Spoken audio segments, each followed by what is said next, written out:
Okay, we got a good crowd. I think I'm going to get started here. I'm sure some people will still be arriving as we continue to talk, but I'll go ahead and start this.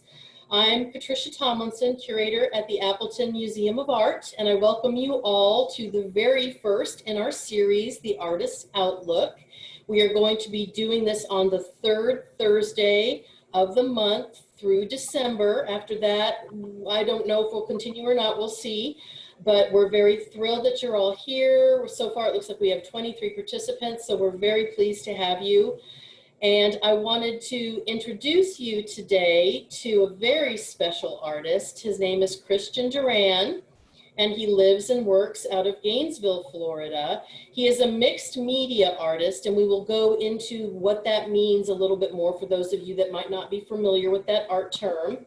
And he is currently being featured in our balcony gallery at the Appleton in a show that is entitled The Spaces Between. And we'll also go into exactly what that title means and why that title was chosen to exemplify his work. So I want to welcome Christian, and why don't you introduce yourself to everybody a little bit, and let's get started. Hey, hi. Yeah, my name is Christian Duran. I'm a Cuban-American artist. I'm originally from Miami. I'm a painter and as of late, collage. I went to school at the Kansas City Art Institute, and about 3 years ago, I decided to come to Gainesville to live and work. And you know, I just found the environment very very exciting, and you know, really kind of nourished my work. And so that's kind of why I'm here. And it's a great pleasure to be able to show with the Appleton. It's a beautiful museum.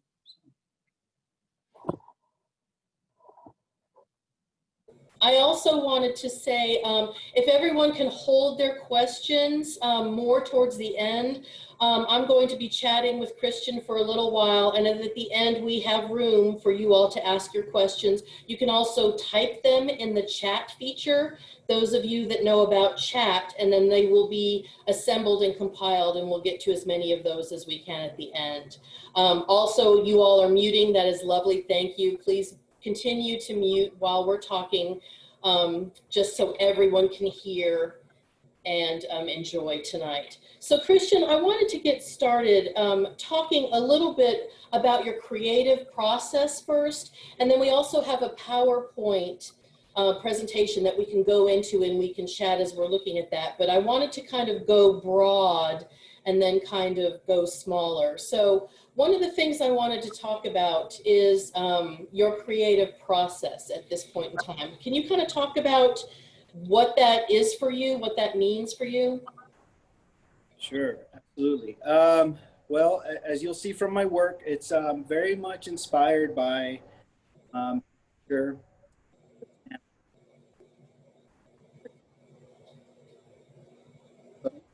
You know, not Oops. grow different things, as well as anatomical features.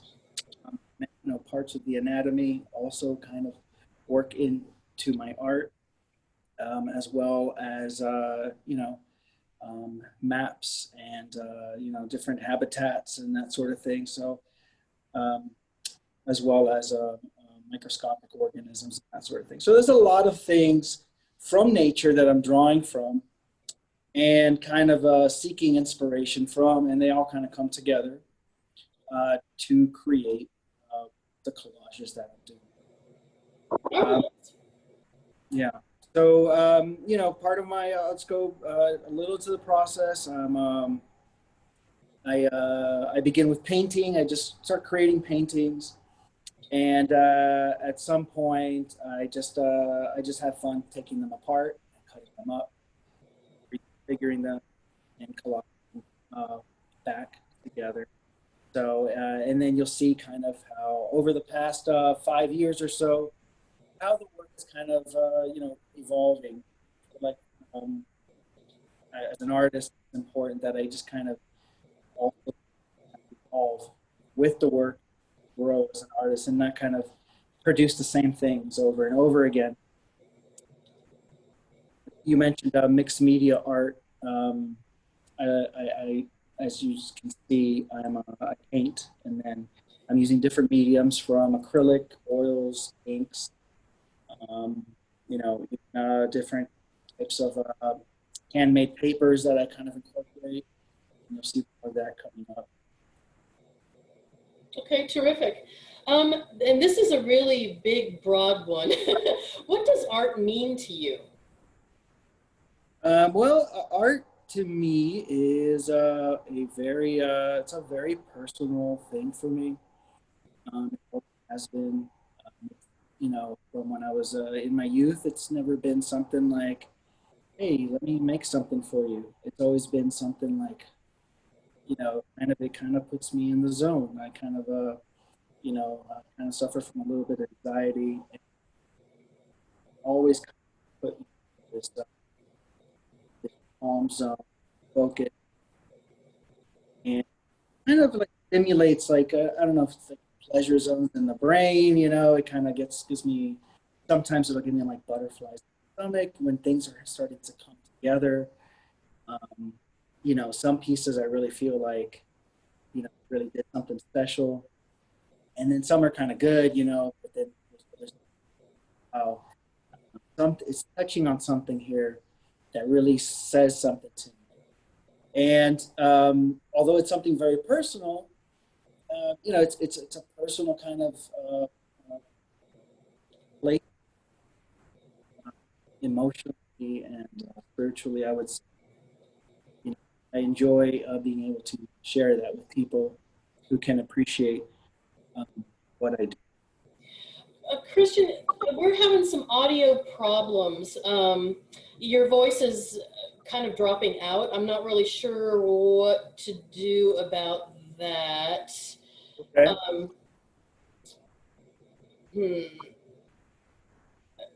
Try it again. Try saying, try answering the next question. Besides, you sort of mentioned what is your influence? Are any people your influences in your artistic practice? I do have artists that I kind of feel like over the years I've kind of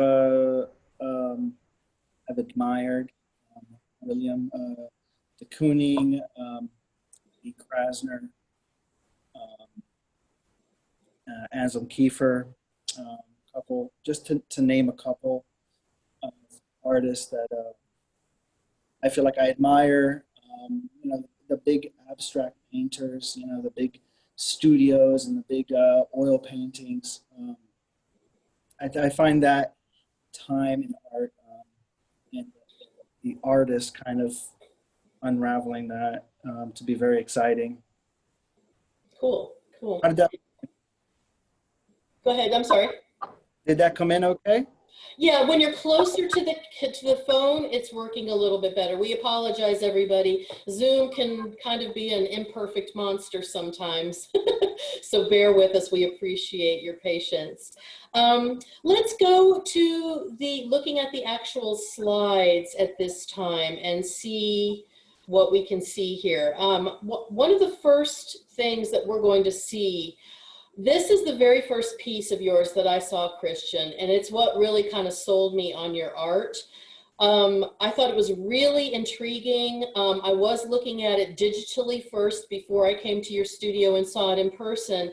So at first I wasn't really sure what I was seeing, if it was a floriform, some type of flower, or maybe coral, because of course we live in Florida, so maybe it was some kind of coral formation. I wasn't really exactly sure, and I thought it was really intriguing, and that's why I wanted to go a little bit deeper. Gigi, can you go to the bigger version of this? And Christian, could you answer the question, please? About what we're kind of looking at and what... Absolutely. It's a little bit of all those things. I feel like my experiences kind of, come together. My experiences with the vascular system, in anatomy. like veins and arteries, and also, you know, botanical arrangements or trees or weeds and the way they grow out of sidewalks kind of spontaneously, or kind of all influences, as well as coral formation. I've always been a very big, you know, snorkeler, enthusiast in the, I've always had tanks of fish and just corals and that sort of thing. So, and I think those have had a major influence on my work. And I think this was very early stage when I was kind of first starting to just kind of cut paintings apart. You know, prior to this, I was just doing, you know, flat paintings. And then I just started to just take scissors to them, just because it kind of lost the magic to it. And so I started taking them apart and rearranging them in different ways. And yeah, if you look at this one, it's definitely very much influenced by like corals, or just kind of how weeds and plants and trees can just kind of grow out of old ruins, and just start to take over ruins, and then the ruins start falling apart, and the trees and the botanical elements just start taking over and becoming kind of overwhelming. I get that. That's wonderful. And one of the things too, that now that I know your medical background, actually, let's go into that a little bit. Let's talk a little bit about your medical background and how that pertains to what we're seeing, especially in front of us right now. Yeah, absolutely. At some point in the early 2000s, I was teaching, and at some point I said, you know, I kind of don't want to teach anymore. So then I kind of had to find something to do. So I had a family very much involved as firefighters and paramedics and that sort of thing. So then that kind of inspired me to pursue a career as a paramedic. And so I became a paramedic. I started studying. I started going to classes.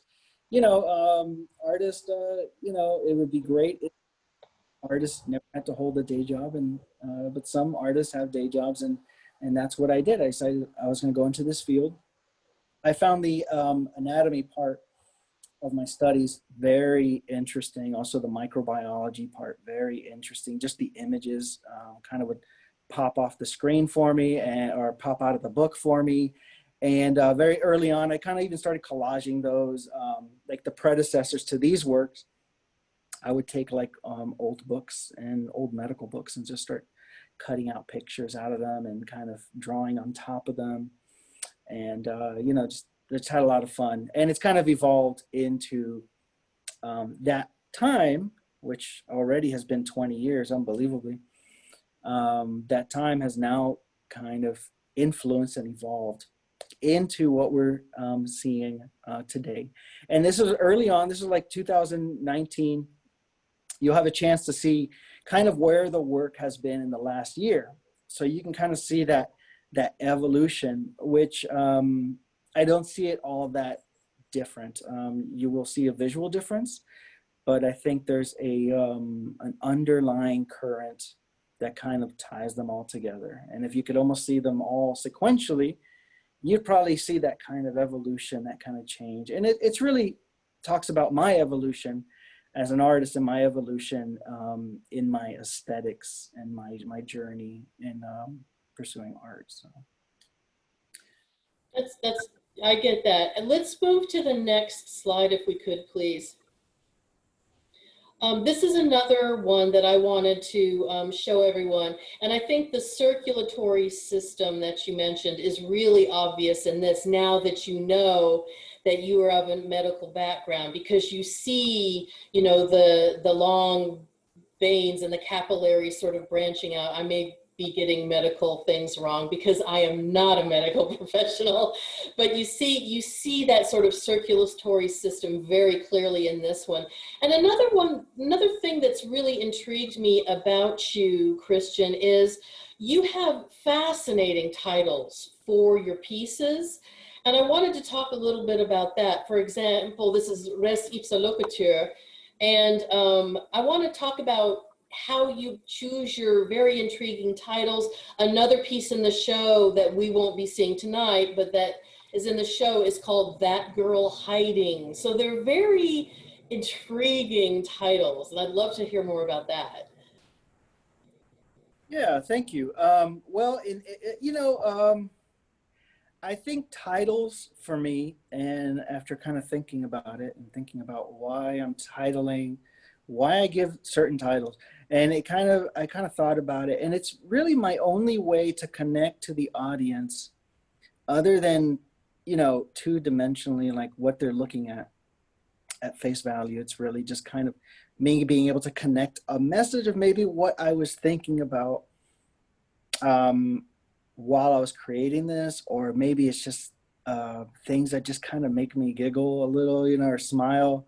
And my titles come from many different places. This one, Res Ipsa Loquitur, I don't know if I pronounced that right, but it's really kind of coming. I just came across this phrase, and it's a legal term, and it really speaks for like the evidence. It's so obvious it speaks for itself. So you don't really need the evidence, and to kind of prove something because it's so obvious, and that idea kind of stuck to me, and I've been I'm a very quiet internal person, and I don't necessarily, like to explain a lot of things, which I don't think that's what I'm doing today, but I'm just, talking about it. But so this kind of title just kind of says, hey, take this for what it is, take it in for what you see, and take the evidence as what you're looking at. It is what it is, and this is what it is. Like you said, there's people might read into it the vascular system. I do, or you might read into it botanicals, or even there's kind of a neon quality to it. And so I like when the person reads into it what their experience is. Now, the titles come from places,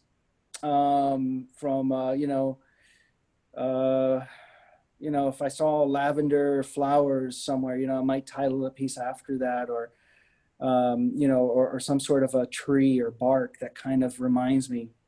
Some titles are just kind of a reflection, like I'm able to look back at the piece and say, oh, that's right, that's where this is coming from. This is coming from that time I was kind of in this place, looking at this type of flower, this type of, camping or whatever. And, oh, that's where it's coming from. So then there's a title that kind of inspires that. Also, in That Girl Hiding, I have a good friend, Ricardo Paollosa. He's a poet, a Cuban poet, a very good guy, and extremely talented. And many times we'd get together, and I'd bring my work, and we just hang out, have some good, rum or whiskey to drink, and just talk about art and just talk about the work. And so sometimes titles would just kind of come up from those conversations of him reflecting.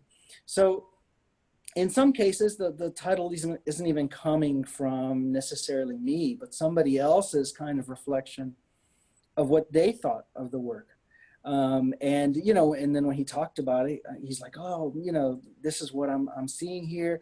And I thought that was really cool. And so, I have no ego that it has to kind of be so serious, but I do love the message that is kind of being relayed through a title. I mean, it could either clarify something of where the art's coming from, or it can create even maybe a bigger mystery of where the work is coming from. And both ways, it's kind of my only fun outlet. I kind of really enjoy the title part, because and I think part of it is because a lot of people don't even pay attention to the title. So, it's just kind of a playful thing that, like a joke or something insightful that I kind of came up with, that maybe I'm the only one that cares about it. obviously you do and find it entertaining. Um, but I think that's where the many places where titles are coming from. That makes sense. If we could go to the larger version of this one too, you sort of perfectly led me into this too. One of the things that I think is really interesting about you as a person is you're really kind of a renaissance man in the real meaning of that, because especially nowadays we tend to think of people as right brain or left brain. So you're an artist or you're a scientist, you're, you know, a writer or you're a medical professional, and you really cross that gap. And you know, so, and that's what a renaissance man does. I mean, if we look at Da Vinci and some of the greats, um, do you were you influenced by those types of people, or did it sort of just come naturally to you how your left bled into your right, or did your right bleed into your left? Talk about that a little bit, please. Yeah. Well, I mean, I don't. Thank you. I don't consider myself, on the level of some of those Renaissance icons, but I do. There is like an analytical side to my work, like there's a brush and little tiny fine work that I kind of brushwork that I picked up from my academic training, my classical training as a painter. And then, yeah, I mean, and you mentioned my paramedic side. Well, I realized I couldn't make art without having money to do so. So I kind of, I picked it up, and I personally did not see a reason why I couldn't kind of have this profession, this side of me that's a medical professional helping people out there. And then there's another side of me that kind of that likes to be intricate and disappear into the studio.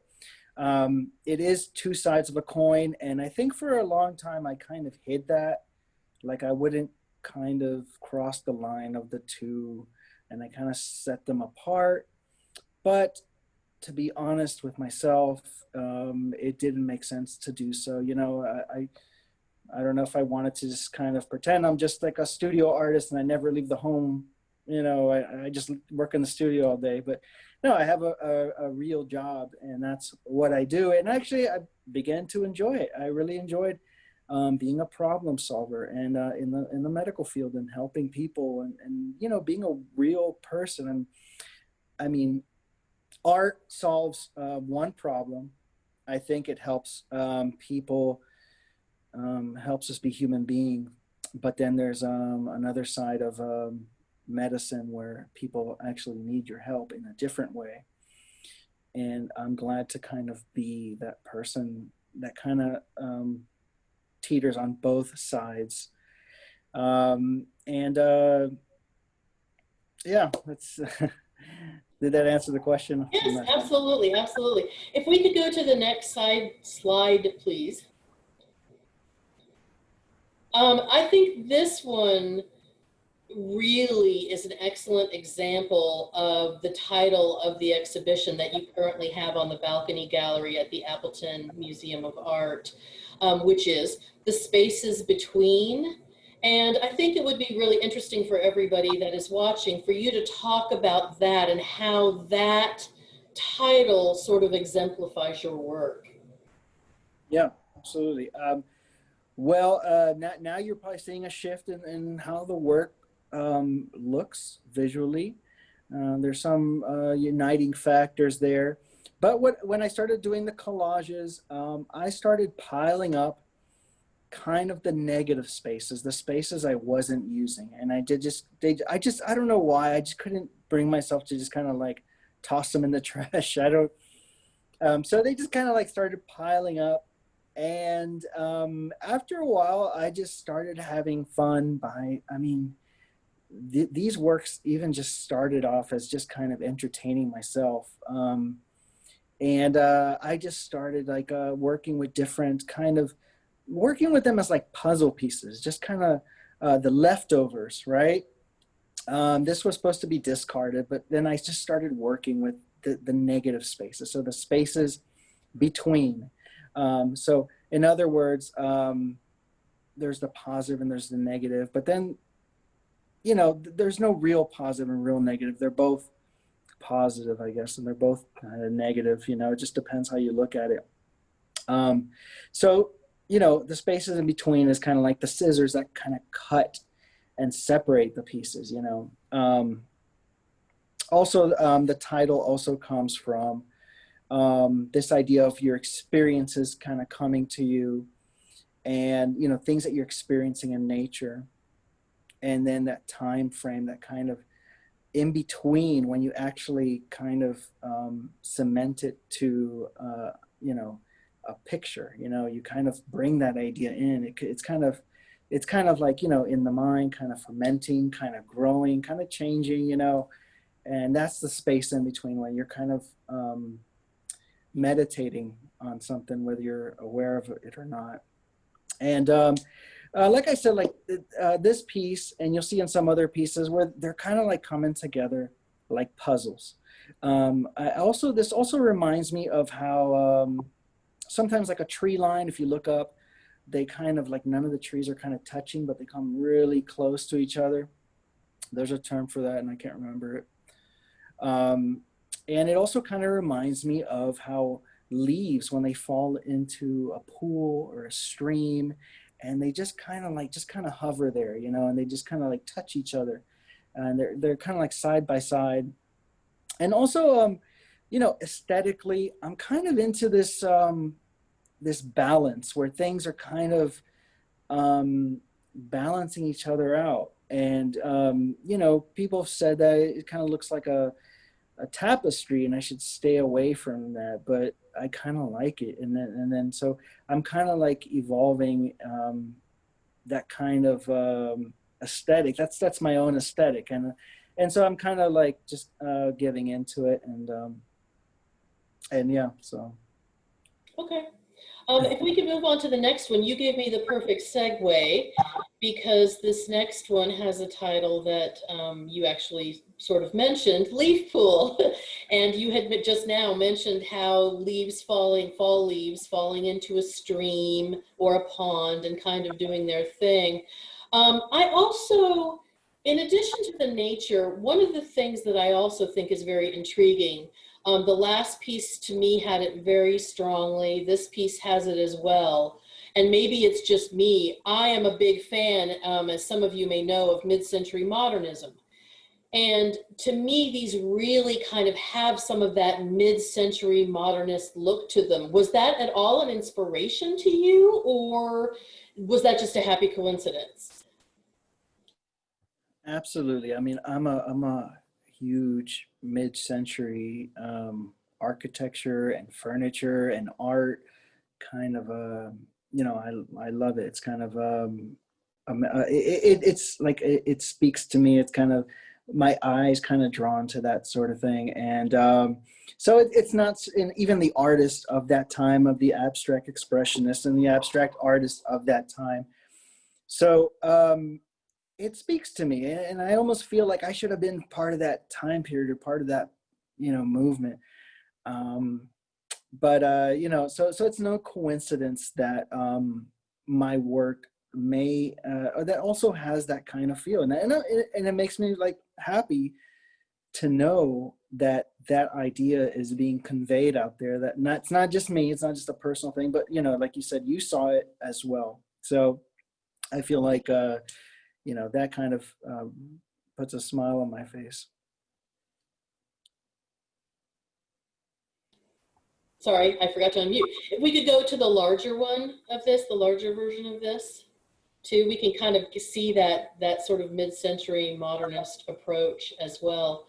One of the things also that I wanted to talk to you about, does your art have a message? Is there something you are actually trying to convey to the viewer? Well, it's like I've said, it's a very personal, intimate exploration of my own self. Now, um, I don't think I'm intentionally trying to convey a message. However, I would think that a message is, something of nature. It kind of stimulates that same section in the brain that kind of, stimulates the brain when you see like a beautiful garden or a beautiful bouquet, and in that sense, and I do want to just kind of convey beauty, and if someone is really interested and they want to look a little deeper, then it has that. They don't have to, but if you want to, like, look into corals or mapping, or leaves, the way they kind of drift, on a pond, and then they start to sink down, and then new leaves come on top, so you have this layering of the older leaves kind of on the bottom decaying, and then the newer fresher leaves kind of floating on the top. There's kind of that kind of discussion or philosophy of nature kind of evolving, living, dying. It's just, I don't know. I think that if you want to look into it, it's there. Okay, that makes sense. If we could have the next slide, please. Another thing that I wanted to ask you about, I mean, I think we're all kind of sick of hearing about the pandemic. However, I think it's extremely important in this talk to address that, because some individuals with their creative process thought up completely new things, completely new ways of being, completely new ways of making film. For a very short example, there was a horror film that was just created via Zoom, and it is getting rave reviews. Critics are raving about how excellent this horror film that was on Zoom was. And so the pandemic, to some extent, is giving people new and creative ways of being in the world. And one of the questions that I wanted to ask you as well is, during the pandemic, how did that affect your process? What happened with you? Did you have more time to do art? Did you more retreat within yourself and become more contemplative? How did that work for you? Yeah, well, I think it did give me more time to work. It did give me a lot more time to think about things. Where I was working, where I'm still working, because of the pandemic, they didn't need me as frequent, so I had more time on my hand. Not only that, so I did get to be in the studio a little more. I got to go outside in the backyard and kind of sand some work down. I've been, like, if a painting's not working for me, I tend to take a sander to it and just kind of sand it down, so I'm seeing the history of the layers of it, but not erasing it. It also gave me a chance to work more alongside with my son. We got to paint together. We got to draw with each other, and he kind of mimics what I'm doing, and then I kind of mimic what he's doing, and we kind of have conversations about it, and it's really kind of stimulating. It's really kind of inspiring to hear, what he's thinking, or what a 5-year-old thinks about my paintings, and it's really kind of given me a new perspective. I've also had more time to kind of think about, what other ways can I push my work, what other areas, and that sort of thing. So, although a sad situation, the pandemic so far, I'm, thankful it's given me a little time, a little extra time to kind of get to know, spend time with my son. Excuse me. Um, so, yeah, I think, that's pretty much it. Terrific. If we could go to the bigger version of this particular slide as well, please. This is one of your newer pieces. This is Untitled, so my intriguing names ended with this one. Can you talk a little bit about the progression? Because part of why the slideshow was created in this way was to really highlight the progression and the journey that you have been taking artistically from the more floriform to the more abstract to this more current one here. Can you talk a little bit about that whole journey and how you got from these large floriform pieces to this piece? Yeah, absolutely.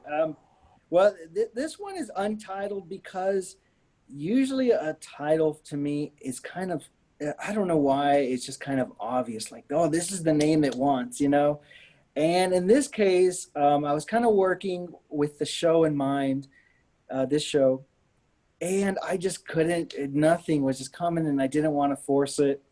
I thought it would sound hokey if I forced something. So for now, it's untitled. I think it will eventually have a title. But yeah, the process now is kind of, I'm still collaging. If I'm unhappy with how the painting's looking, or the collage, which happens a lot, I simply paint over it. I mean, I just like drench it in paint and just kind of cover it up. I'll take sandpaper to it. Now I'm seeing layers come through, see if that changes anything. If not, then I'll put another layer on top of that. And I just keep working on it. I'm almost like fine tuning it, you know, in percentages. Like, okay, well, maybe it's like 5% right now. And I'm fine tuning. I'll sand it some more. And, you know, at some point, everything seems right. Like it just kind of comes together. And that's when I know it's intuitive. And that's when I know I just need to stop. And I stop and I say, okay, it's done. This is where it's going to stay. I never intended this piece to stay as green, as monochromatic as it is.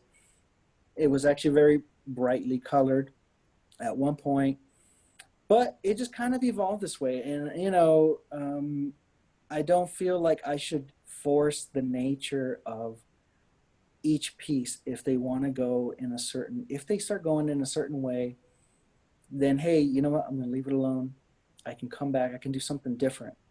You know, I mean, on occasion, something's that I thought was complete. I mean, years later, I just kind of went back into it and just started working on it because that was the right time to do that. You know, this one, I almost kind of, I like these kind of like, I don't know if it's like dry brush that I kind of like just take paint and just kind of graze the surface. And then you'll see like a natural kind of progression where some areas are darker and some areas just naturally are lighter. You know, you continuously see that kind of sweep or that brush stroke. And that has been with me for a long time. I kind of enjoy that.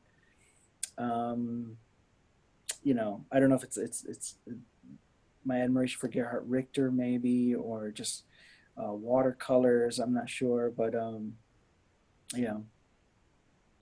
Okay, thank you for that.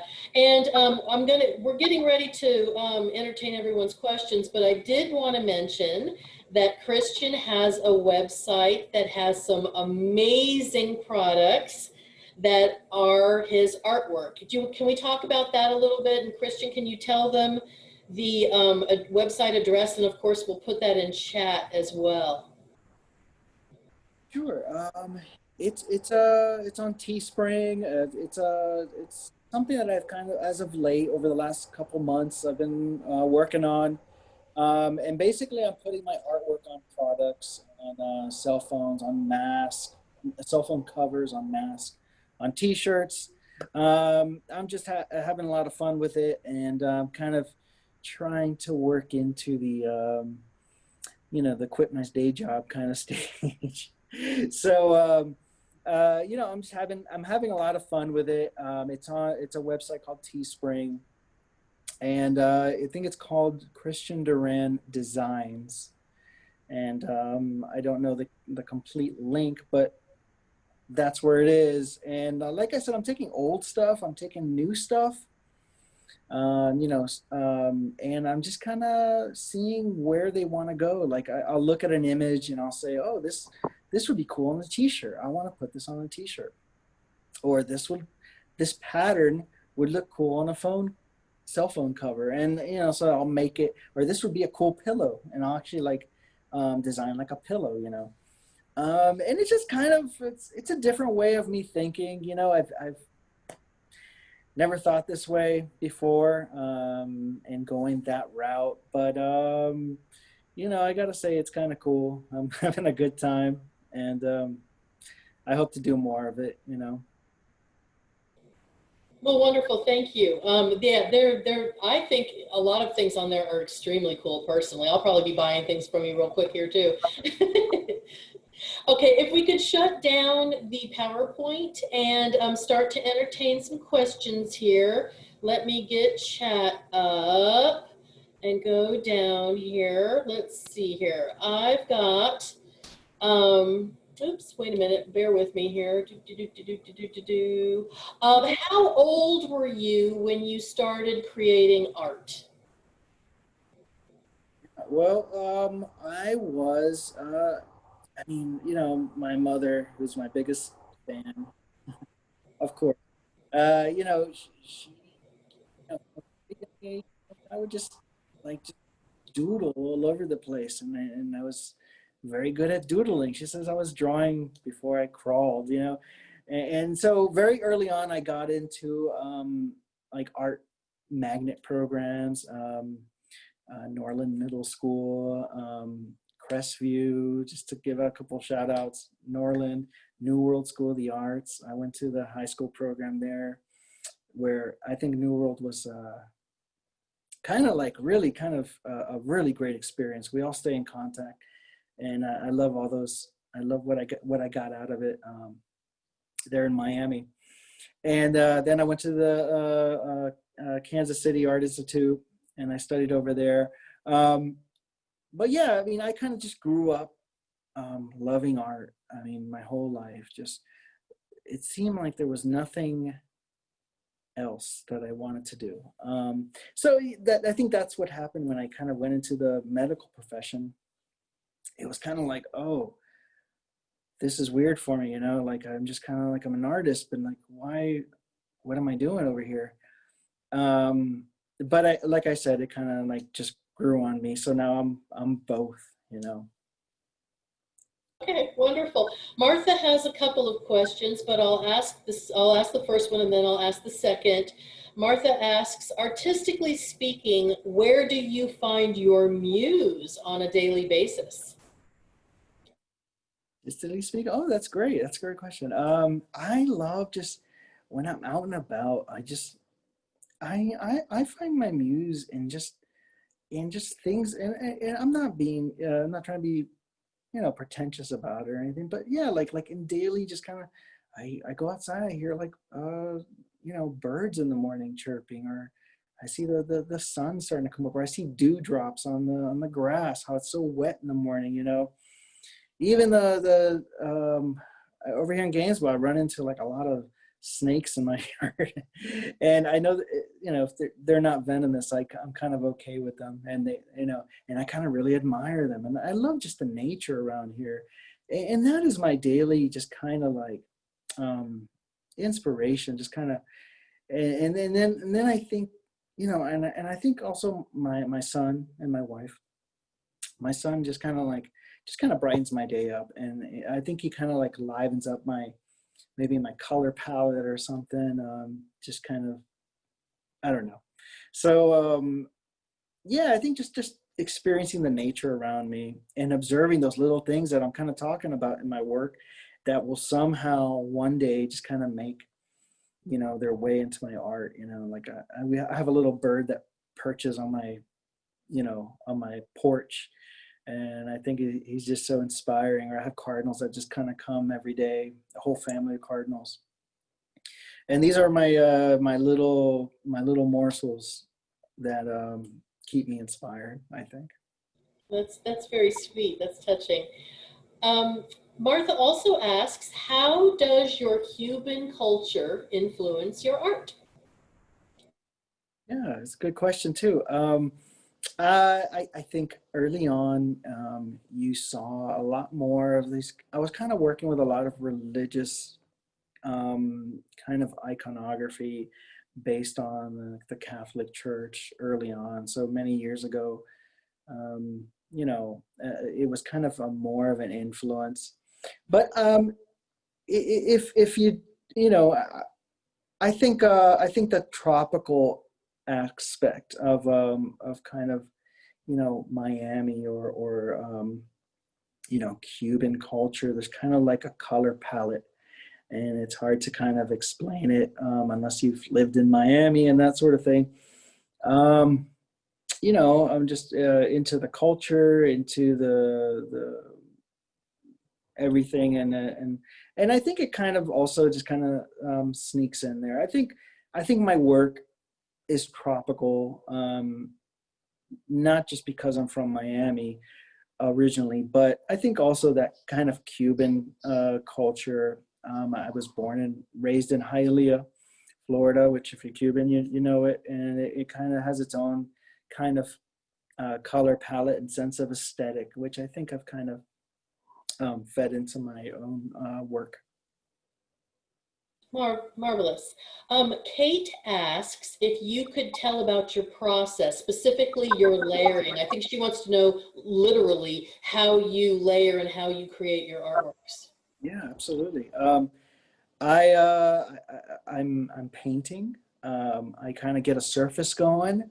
It's just sometimes it's random, or sometimes just a color I've been wanting to work with, or sometimes it's just a color that I kind of avoid, and I'm like, I want to confront this color. Like, why do I avoid this color? Why am I avoiding orange? For the next 3 paintings, I'm going to do nothing but orange and see, because I love orange, but in blue, and I kind of avoid them.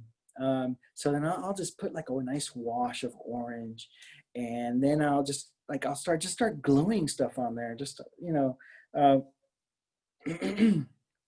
I'll just start like all my cutouts, all my leftover cutouts. Um, I'll just start gluing them down and creating a surface to it. And then maybe, I'm sorry, and then maybe I'll paint over it again. And then, every painting is individual. And then maybe it's just calling me to sand it down. So now I'm going to sand that surface down. Then maybe I'll take little pieces that I've painted, actually little leaves on it, and I'll glue those down. So it's really kind of, it's an intuitive process. So I had to have little piles or big piles of kind of scraps that kind of sit on a table in front of me, and they're all different colors and shapes and sizes. And then I kind of like, as I'm going, I kind of take from these piles, like, okay, well, now I'm going to go with this yellow pile of kind of negative spaces, and I'm just going to glue them down. And then, you know what? Oh, it's not working out for me. I'm going to paint over it. And wow, that doesn't look good either. So now I'm just going to sand it down. And it's just kind of, I think in the end, it creates these pieces that kind of vibrate and just kind of take you back and forth. You can literally see the entire layer from beginning to end, I think, in most of these. So, and that's really my process. It's kind of, I do have kind of like a process, but it's very intuitive in the stages that I go, and I go back and forth between steps. Okay. Maribel writes that she sees correlations in your later pieces to that of another Hispanic artist, Arnaldo Rocha Ravel of Puerto Rico, who also has a process of scraping layers of paint. Do you believe it's a deeper, meaningful process of personal growth, scraping away layers to reveal your current inner self? Oh, that's a good question. So is the scraping kind of symbolic of like trying to get into something maybe a little deeper? Um, I don't know, maybe. It's just a process of, you know, this isn't working out for me. I'm just gonna try to start over. I'm gonna get rid of it. I need to start over. I need a fresh start. Sometimes that, like I said, that sometimes that involves paint. Sometimes that involves a heavy duty sander. Sometimes I'll sand work down to its very bare original state, but you can still kind of see ever so slightly the old painting there, and then I kind of build on top of that. So now the old work is kind of guiding the new work.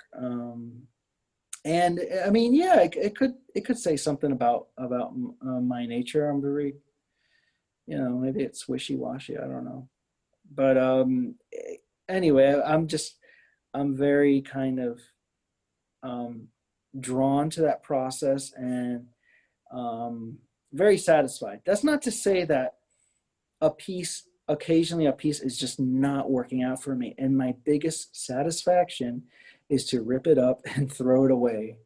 And it feels really good to do that sometimes. Like, okay, I've been working on this piece for a month, but I feel like I'm a slave to this piece now because it's not working for me. And so then the sacrifice, it's a sacrifice. I just throw it away. I kind of free myself from it and start over with something else. So it almost becomes a form of regeneration in a way. Yeah. That's an intriguing. Yeah, I've learned to, like, I used to, like, when I had to get rid of something, it was almost like, I should have stopped like 10 paintings ago on that one. Instead I killed it and now I have to throw it away. Now it's like, great, I'm throwing it away. It feels good to do that. Sometimes I clean up my studio and all the scraps and all the stuff I've been hoarding, I just have to just throw it away, and it feels good because now I'm free. Like, okay, I'm gonna start over again. Like something new is gonna happen, and that's great. So I don't live with that kind of regret or woulda, coulda, shoulda.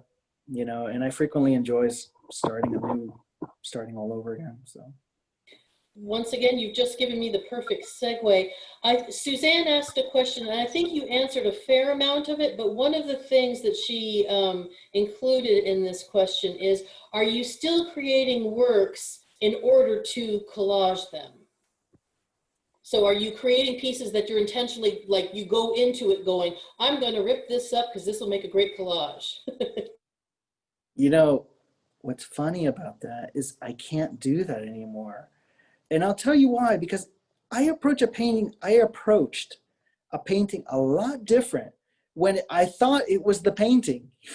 When I thought it was the final product, I approached it a lot differently. And those paintings were great to cut up because I thought they were finished. And then I just one day just grabbed a pair of scissors to them. So now it's hard to artificially kind of say, oh, I'm going to create this painting just so I can cut it up. It's a very difficult thing to do, and I can't do it. So it's changed my process a little, where you'll see drawing on a painting, but it was almost premeditated, and it has a different vibration to it. And that's a great question. And I almost wish, I find joy when I find something old and I'm like, oh, I can tear this up. Because now it has that same kind of spontaneous feeling. But now like, for example, I was saving my leftover pieces and I was making piles of leftover pieces, and they have a very different feel than the paintings that I'm cutting up intentionally to collage. So it's premeditated and it looks completely different. And I think I almost have a hunch that my desire to sand it down is probably because sometimes it lacks that spontaneous feeling. And I'm like, I need sandpaper to this. It's like I need to erase this and start over again. So in a way, that has changed my process. You know, I don't want it to seem premeditated. I want it to seem organic and like kind of like the same nature that I'm painting has that organic feel to it. I kind of want the paintings to have that organic feel to it as well. That makes perfect sense. Well, we're almost out of time, so I did want to thank everyone again for coming. It has been great fun. Thank you for being patient with our small technical difficulties in the beginning. We are continuing this series. The next installment, I guess you could say, is on October 15th, and that will be Annalise de Graaf. And she is a wonderful artist out of Jacksonville, and she does incredible wood and lino cuts that are heavily influenced by her upbringing in Africa. So don't miss that. We'd love to see you all back. Thank you again. We really appreciate you all coming. Thank you.